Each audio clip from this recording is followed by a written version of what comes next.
ओम शांति। आज है 17 सितंबर 2024। प्यारे बाबा के साकार रूप से चले हुए मधुर महावाक्य हैं। मीठे बच्चे, यह राज सभी को सुनाओ कि आबू सबसे बड़ा तीर्थ है। स्वयं भगवान ने यहाँ से सबकी सद्गति की है। प्रश्न है आज का, कौन सी एक बात मनुष्य अगर समझ जाएं तो यहाँ भीड़ लग जाए। बाबा ने बताया, मुख्य बात समझ लें कि बाप ने जो राजयोग सिखाया था वो अभी फिर से सिखा रहे हैं। वह सर्वव्यापी नहीं है। बाप इस समय आबू में आकर के विश्व में शांति स्थापन कर रहे हैं। उसका जड़ यादगार दिलवाड़ा मंदिर भी है। आदि देव यहाँ चैतन्य में बैठे हैं। यह चैतन्य दिलवाड़ा मंदिर है। यह बात समझ ले तो आबू की महिमा हो जाए और यहाँ भीड़ लग जाए। आबू का नाम बाला हो गया तो यहाँ बहुत आएंगे। ओम शांति। बच्चों को योग सिखाया और सब जगह सब आपे ही सीखते हैं। सिखलाने वाला बाप नहीं होता है।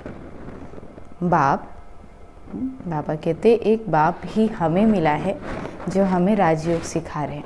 बाकी स्वयं ही सीखते हैं सब। एक दो को आप ही सिखलाते हैं। यहाँ तो बाप बैठ सिखलाते हैं बच्चों को। रात दिन का फ़र्क है।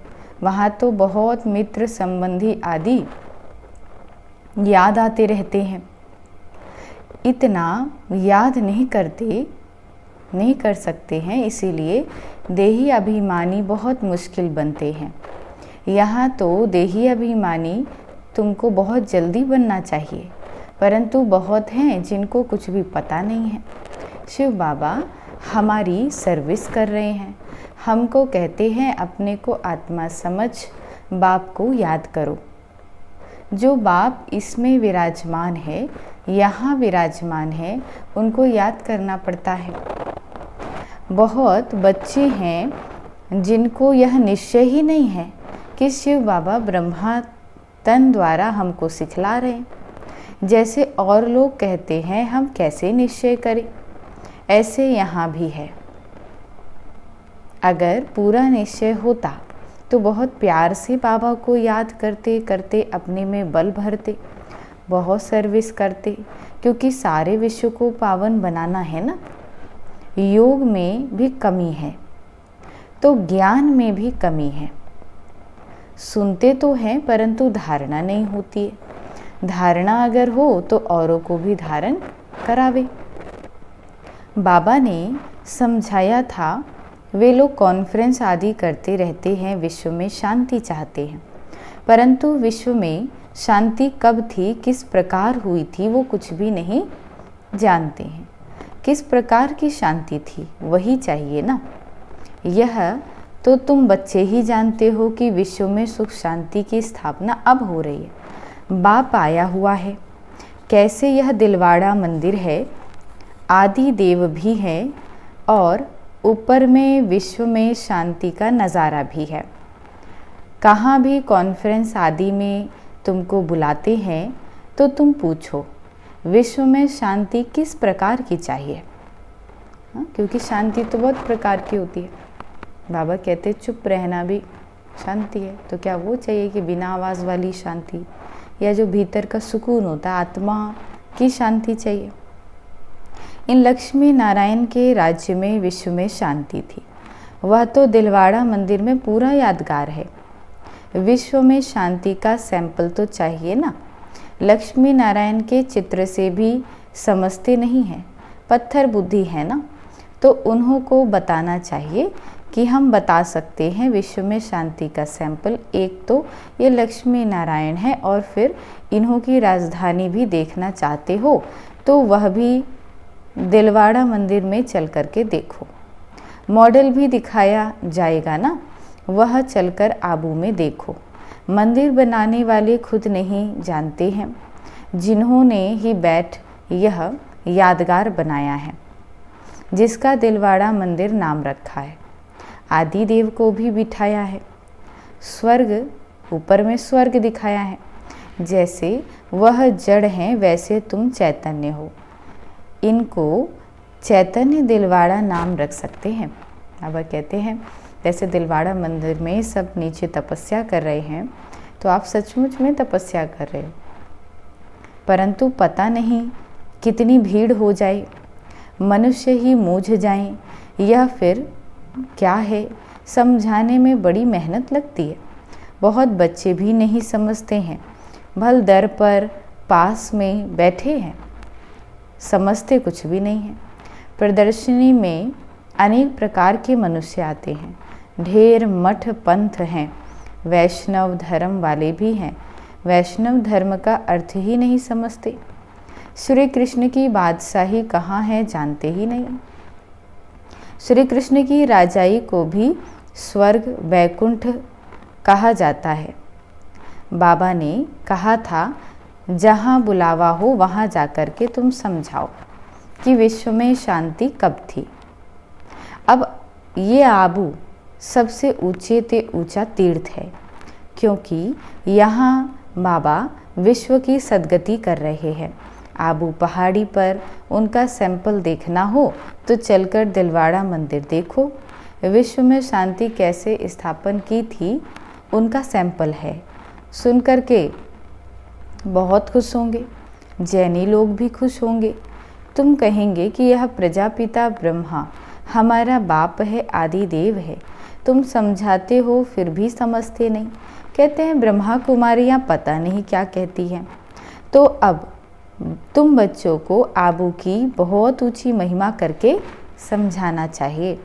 आबू है बड़े ते बड़ा तीर्थ। बॉम्बे में भी समझा सकते हो, आबू पर्वत बड़े ते बड़ा तीर्थ है, क्योंकि परमपिता परमात्मा ने आबू में आकर के स्वर्ग की स्थापना की। कैसे स्वर्ग की रचना रची, यह स्वर्ग का और आदि देव का मॉडल सब आबू में है, जिसको कोई भी मनुष्य समझते नहीं है। हम अब जानते हैं, तुम नहीं जानते हो, इसीलिए हम तुमको समझाते हैं। पहले तो तुम पूछो कि विश्व में शांति किस प्रकार चाहते हो। कभी देखा है कि विश्व में शांति हो? विश्व में शांति तो इनके यानी लक्ष्मी नारायण के राज्य में थी। एक ही आदि सनातन देवी देवता धर्म था, इनकी डायनेस्टी का राज्य था। चलो तो इन्हों की राजधानी का मॉडल आबू में तुमको दिखाएं। यह तो है ही पुरानी पतित दुनिया। नई दुनिया तो नहीं कहेंगे ना, नई दुनिया का मॉडल तो यहाँ है। नई दुनिया अब स्थापन हो रही है, तुम जानते हो तब बताते हो। सभी नहीं जानते, ना बतलाते हैं, ना समझ में ही आता है। बात है बहुत सहज।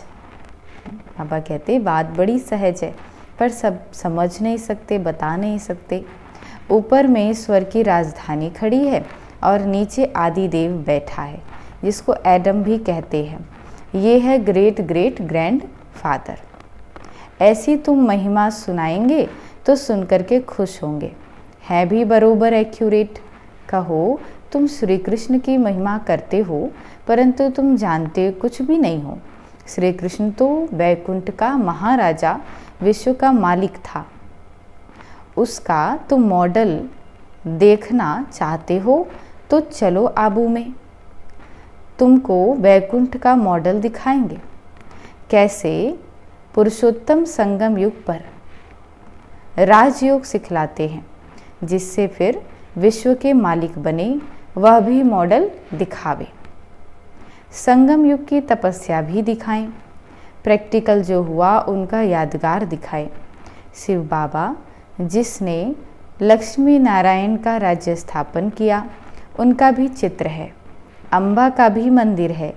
अम्बा को कोई 10-20 भुजाएं नहीं हैं, भुजाएं तो 2 ही होती हैं। तुम आओ तो तुमको दिखाएं। वैकुंठ भी आबू में दिखाएं। आबू में ही बाबा ने आकर के सारे विश्व को हेवन बनाया है, सद्गति दी है।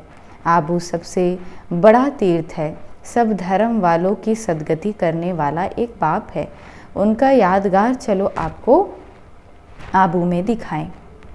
आबू की तो तुम बहुत महिमा कर सकते हो, तुमको सब यादगार दिखाएं। क्रिश्चियन लोग भी जानना चाहते हैं प्राचीन भारत का राजयोग किसने सिखाया, क्या चीज़ थी?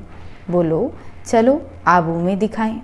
वैकुंठ भी पूरा एक्यूरेट बनाया है छत में, तुम ऐसा नहीं बना सकते हो तो यह अच्छी रीति बताना। टूरिस्ट धक्का खाते हैं, वो भी आकर के समझे। माउंट आबू एक टूरिस्ट प्लेस भी है जहाँ बहुत सारे टूरिस्ट आते हैं घूमने के लिए, विदेश से, देश से। तो बाबा कहते उनको भी समझाओ।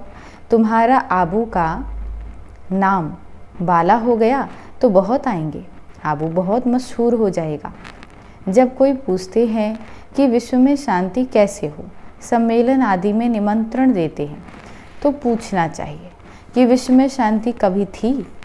वह जानते हो विश्व में शांति कैसे थी? चलो हम समझाएं। मॉडल आदि सब शांति सब दिखाएं। ऐसा मॉडल और कहाँ भी नहीं है। आबू ही सबसे बड़े ते बड़ा, ऊंचे ते ऊंचा तीर्थ है जिसमें बाबा ने आकर के विश्व में शांति, सर्व की सद्गति की है। यह बातें कोई नहीं जानते। तुम्हारे में भी नंबरवार हैं। भल बड़े महारथी म्यूजियम आदि संभालने वाले हैं, परंतु ठीक रीति किसको समझाते हैं व नहीं। बाबा रीड तो करते हैं ना, बाबा सब कुछ समझते हैं। जो भी यहाँ जहाँ भी हैं उनको समझते हैं। कौन कौन पुरुषार्थ करते हैं, क्या पद पाएंगे। इस समय अगर मर पड़े तो कुछ भी पद पा नहीं सकेंगे। याद की यात्रा की मेहनत वह समझ ना सके। बाबा रोज़ रोज़ नई नई बातें समझाते हैं। ऐसे समझाकर फिर ले आओ। यहाँ तो यादगार कायम है। बाबा कहते हैं मैं भी यहाँ हूँ, आदि देव भी यहाँ है, वैकुंठ भी यहाँ है। आबू की बहुत भारी महिमा हो जाएगी। आबू पता नहीं क्या हो जाएगा। जैसे देखो, कुरुक्षेत्र को अच्छा बनाने के लिए करोड़ों रुपया उड़ाते रहते हैं। कितने ढेर मनुष्य जाकर वहाँ इकट्ठे होते हैं। इतनी बदबू गंदगी होती है, बात मत पूछो। कितनी भीड़ होती है। समाचार आया था कि भजन मंडली की एक बस नदी में डूब गई। यह सब दुख है ना, अकाले मृत्यु होती रहती है। वहाँ तो ऐसे कुछ होता ही नहीं है। ये सब बातें तुम समझा सकते हो। बातचीत करने वाला बड़ा सेंसिबल चाहिए। बाप ज्ञान का पंप कर रहे हैं, बुद्धि में बिठा रहे। दुनिया थोड़े ही इन बातों को समझती है। वो समझते हैं नई दुनिया का सैर करने जाते। बाबा कहते हैं यह दुनिया अब पुरानी हो गई है। दुनिया में लोग घूमने जाते हैं। बाबा कहते हैं कि ये दुनिया तो अब पुरानी हो गई है। गई की गई। वह तो कहते हैं 40,000 वर्ष पड़े हैं। तुम बताते हो कि सारा कल्प 5,000 वर्ष का ही है। पुरानी दुनिया का तो मौत सामने खड़ा है। इसको कहा जाता है घोर अंधियारा। कुंभकर्ण की नींद में सोए पड़े हैं। कुंभकर्ण आधा कल्प सोता था, आधा कल्प जागता था। तुम कुंभकर्ण थे। बाबा कहते तुम कुंभकर्ण थे। यह खेल बड़ा वंडरफुल है। इन बातों को सब थोड़े ही समझ सकते हैं। कई तो ऐसे ही भावना में आ जाते, सुनते हैं ये सब, जा रहे हैं तो चल पड़ते हैं। उनको बताते हैं कि हम शिव बाबा के पास जाते हैं। शिव बाबा स्वर्ग की स्थापना करते हैं। उस बेहद के बाप को याद करने से बेहद का वर्षा मिलता है। बस तो वह भी कह देते हैं शिव बाबा हम आपके बच्चे, आपसे वर्षा जरूर लेंगे, बस बेड़ा पार है। भावना का भाड़ा देखो कितना मिलता है। भक्ति मार्ग में अल्पकाल का सुख, यहाँ तुम बच्चे जानते हो बेहद के बाप से बेहद का वर्षा मिलता है। वह तो भावना है अल्पकाल के सुख का भाड़ा। यहाँ तुमको मिला है 21 जन्मों के लिए भावना का भाड़ा। बाकी साक्षात्कार आदि में कुछ है नहीं। कोई कहते हैं साक्षात्कार हो तब बाबा समझ जाते हैं। कि कुछ भी नहीं समझा है। साक्षात्कार करना है तो जाकर के नौधा भक्ति करो। बाबा कहते साक्षात्कार से कुछ नहीं होते, उससे मिलता कुछ नहीं है। करके दूसरे जन्म में कुछ अच्छा बन पड़ेंगे, अच्छा भगत होगा तो अच्छा जन्म मिलेगा। यह तो बात ही न्यारी है। यह पुरानी दुनिया बदल रही है। बाबा है ही दुनिया बदलने वाला। यादगार खड़ा है, बहुत पुराना मंदिर है, कुछ टूटता रहता है तो फिर मरम्मत कराते रहते हैं, परंतु वह शोभा तो कम हो ही जाती है। यह तो सब विनाशी चीज़ें हैं। तो बाबा समझाते हैं, बच्चे एक तो अपने कल्याण के लिए अपने को आत्मा समझ बाबा को याद करो तो विकर्म विनाश हो। पढ़ाई की बात है। बाकी यह जो मथुरा में मधुबन, कुंज गली आदि बैठकर बनाया है वो कुछ भी नहीं है, न कोई गोप गोपियों का खेल है। यह समझाने में बड़ी मेहनत करनी पड़ती है। एक एक पॉइंट अच्छी रीति बैठ समझाओ। कॉन्फ्रेंस आदि में भी चाहिए योग वाला।